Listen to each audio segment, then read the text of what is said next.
Italia do të përballet të hënën më 18 maj me një grevë të përgjithshme 24 orëshe, që pritet të paralizojë një pjesë të madhe të shërbimeve publike në të gjithë vendin.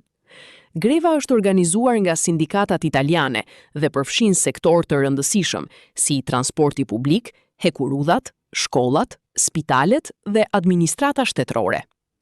Sindikatat kundërshtojnë përfshirjen e Italisë në konfliktet ndërkombëtare dhe kërkojnë që fondet publike të orientohen drejt pagave, pensioneve, shërbimeve sociale dhe mbështetjes për qytetarët. Një nga sektorët më të prekur pritet të jetë transporti hekurudhor.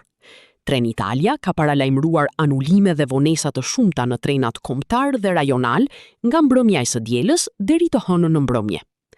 Probleme të mëdha priten edhe në transportin urban në Rom dhe Milano, ku autobusët, tramvajet dhe linjat e metros mund të funksionojnë me orare të kufizuara. Në Rom, kompania ATAC bëri të ditur se shërbimi do të garantohet vetëm në disa fashe orare të detyrueshme, ndërsa në Milano edhe ATMO ka paralajmëruar ndërprerje dhe ndryshime në qarkullim. Greva pritet të ndikojë edhe në spitale dhe shkolla. Vizitat mjekësore dhe analizat jo urgjente mund të shtyhen, ndërsa funksionimi i shkollave do të varet nga pjesëmarrja e mësuesve dhe stafit në protestë. Vështirësi priten edhe në administratën publike, ku disa zyra shtetërore, sportele shërbimi dhe agjenci tatimore mund të punojnë me orar të reduktuar ose të mos hapen fare gjatë ditës së grevës.